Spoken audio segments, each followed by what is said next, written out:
Like damn, she wanna afford to touch me. I say I own it, and she got it.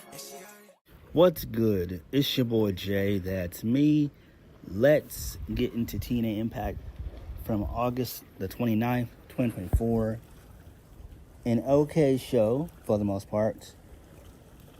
This was the go-home show for Emergence, and we will go over the predictions for Emergence.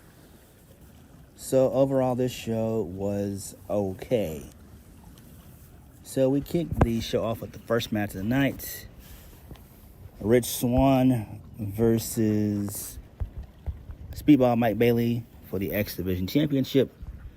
Speedball Mike Bailey retains via the Spanish Fly. And AJ Francis, a.k.a. Top Dollar, he tried to get involved, but Mike Bailey was able to fight him off. So this is fine. This makes sense. I thought they were going to write Rich Swann off of television since, you know, he got arrested and stuff. And he's in rehab. So maybe they'll write him off soon. But I was thinking that he was going to get written off in this episode, but it didn't happen. So it is what it is. Moving on. So Gia Miller, she was backstage with Jordynne Grace. She talked to Jordynne Grace about her match with Ash By Elegance, which was going to be a Falls Count Anywhere match. That was the match by Elegance. So Jordynne Grace didn't really much say anything at all. She just said she's going to beat her at her own game and whatnot and everything else. The Knockouts division in TNA right now is on life support, and TNA really needs to bring in some knockouts. Hopefully they can bring in Mandy Rose or Lacey Evans or maybe Xia Li, because the Knockouts division needs some fresh blood. Again, people have to realize Jordynne Grace is done with TNA come January, and she's going to be in NXT. So I don't understand why TNA has not really started going after women who are free agents. It just doesn't make any sense. So it is what it is. Moving on.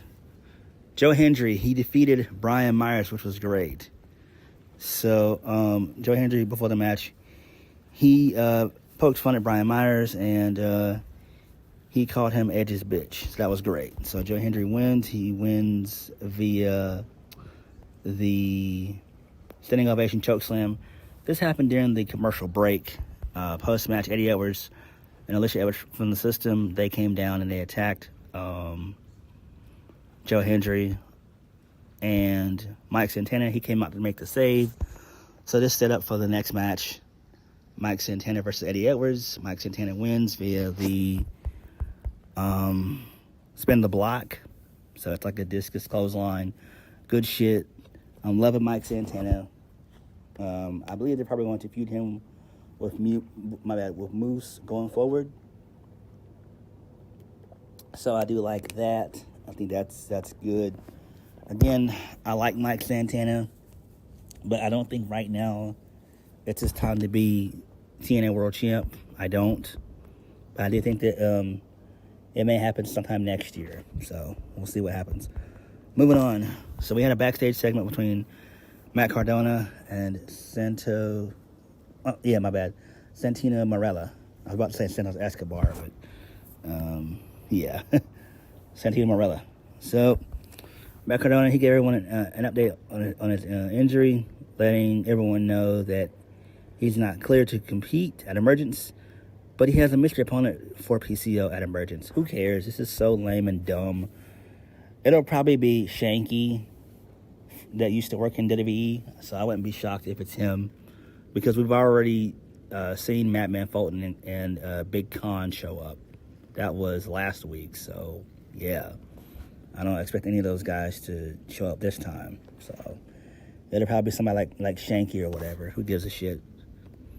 Next, Hammerstone, he defeated Eric Young, and Steve Macklin was out there on commentary, and then towards the end of the match, Eric Young went outside. He talked shit to Steve Macklin, and this allowed for Hammerstone to hit a Claymore kick, basically, into the Nightmare Pendulum for the 1, 2, 3. and my boy Hammerstone wins. This is great. I can't stand Eric Young. Get him off of television, along with Frankie Kazarian, Eddie Edwards, Moose, Brian Myers, and the rest of them. Get them the fuck out, please. It's just time for them to go. Enough is enough.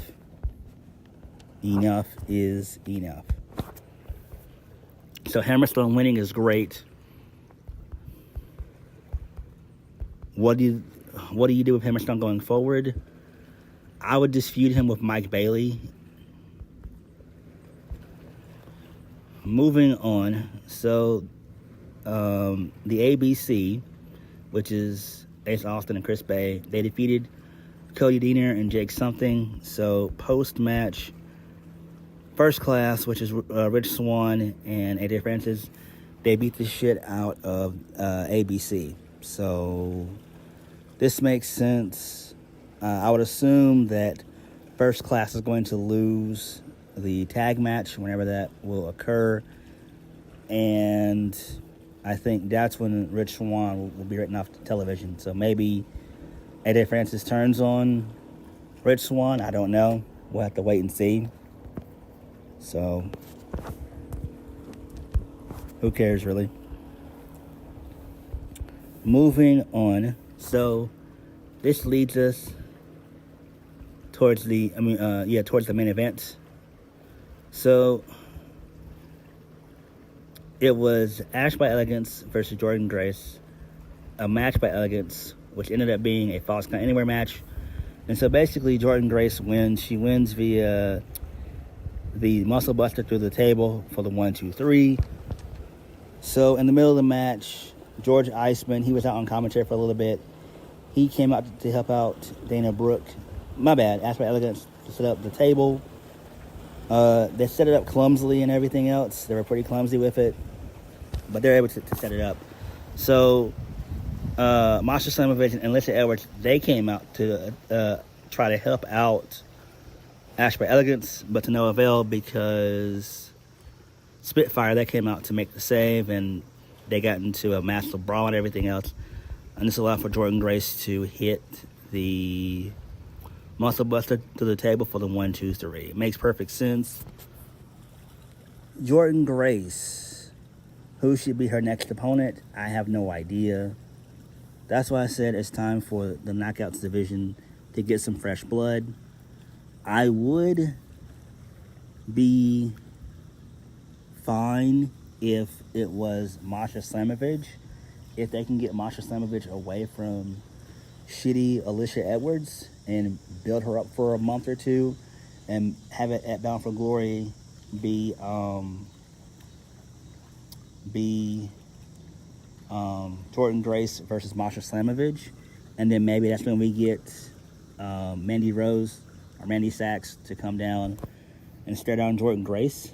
I think that's what they might do. It makes sense. So yeah, moving on. So the closing segment of the show was a contract signing involving Nic Nemeth and Josh Alexander. So Josh Alexander, he gets on the mic. He says that he told Nick that everyone is on his time now. So Nic Nemeth responded by he's asserting he's a fighting champion and that Josh could have simply just asked him for a title shot. Nic Nemeth added that he can see in Josh's eyes that he doesn't have it anymore. So Josh then begins to stand up. He adamantly denies any issues, passionately declaring that he's above every TNA champion that came before him. So he named off, AJ Styles, Samoa Joe, Kurt Angle, and the like, which is total bullshit because all of those guys are way better than Josh Alexander. So Josh Alexander, he vowed that at Emergence, he'll take the championship, and TNA will be better for it. So Nick, he fired back by saying that in 2024, it's not about past accomplishments, but it's about what you've done for me lately. And he's the futures of TNA. And both of them started to cuss each other out. And Nic Nemeth, he raised the title in Josh's face, and that was the show. So this is fine. It makes perfect sense. Although we should not be getting Josh Alexander and Nic Nemeth in an Iron Man in an Iron Man match, because there's no reason for it. An Iron Man match to me would signify the end of a feud. So if Nic Nemeth wins, which he will, who are they going to have go after Nic Nemeth after Josh Alexander? It can't be Steve Maclin. It can't be Moose, because you can do both of those matches on just a regular episode of TNA, or even at Victory Road. It can't be Frankie Kazarian, so I don't know who it could be, but they got to figure out something, because Bound for Glory is in about a good 6.5 weeks from now. It's in October, late October, so you got to build it. But we'll see what happens. But TNA was pretty good. It was okay, you know. All the guys that I despised, they lost, which was great. So that was fucking awesome. Let's get into the predictions for Emergence. So it'll take place on August 30th. And it's going to happen at Old Foresters Paristown Hall in Louisiana. My bad. In Louisville, Kentucky. I don't know how long. I don't know how big the venue is and how many people it can hold. I would assume probably maybe about close to 1,000 can fit. I'm pretty sure TNA probably sold most of their tickets, because I heard that it was sold out. So yeah. Actually, no. I got an email that it was sold out, because I am subscribed to TNA Plus. I have a TNA Plus account, so yeah. But that's good. So we have 7 matches on the card. So that would be 5 matches on the main show, on the main card, and 2 matches on the post show, which is great. So let's go with what might take place on the pre-show. Frankie Kazarian versus Kushida in a nothing match. Frankie Kazarian will probably win. And another match that will probably take place on the pre-show would be PCO versus 2BA with Matt Cardona for the TNA Digital Media Championship, as well as the Canadian International Heavyweight Championship. I'm going to go with it being Shanky from NXT, or maybe Mahabali Shera, maybe him. So one of those 2 guys. I see PCO retaining, so it's not really that big of a deal. Moving on to the main card, we really only have 2 singles matches, and the rest are multi-man matches. So let's go with the Ultimate X for the TNA X Division Championship. The contestants are Mike Bailey, Zachary Wentz, Riley Osborne from NXT, Jason Hotch, Hammerstone, and Laredo Kid. Who wins? Obviously, Mike Bailey is going to retain, and I would assume from there it's probably going to be a feud between him and Hammerstone. Everyone else makes no sense. So, yeah. Zachary Wentz will probably continue his feud with Wes Lee. Hopefully, Wes Lee does show up as a surprise, and he cost Zachary Wentz. So, hopefully, that does happen. I think that would be pretty cool. Moving on. Jordynne Grace and Spitfire, which is Danny Luna and Jody Threat, versus Ash By Elegance and Masha Slamovich and Alicia Edwards. A 6 knockout tag team match. Obviously, the babyfaces are going to win here. It makes no sense. Match shouldn't be too long, no more than about 10 or 12 minutes. The next multi-person match is an 8-man tag. The baby faces: Joe Hendry, Mike Santana, and the Hardys, Matt and Jeff. Taking on the System: Moose, Eddie Edwards, Brian Myers, and JDC, which stands for Johnny Dango Curtis. The baby faces are going to win. So, Joe Hendry, Mike Santana, and the Hardys. Why wouldn't they win? It makes perfect sense. Main event of the evening: 60-minute Iron Man match for the TNA World Heavyweight Championship. Nic Nemeth versus Josh Alexander. Nic Nemeth will win, and I do think that Joe Hendry will come out and maybe try to get some revenge on Josh Alexander so they can continue their feud. And then I would expect for Josh Alexander to show up on NXT.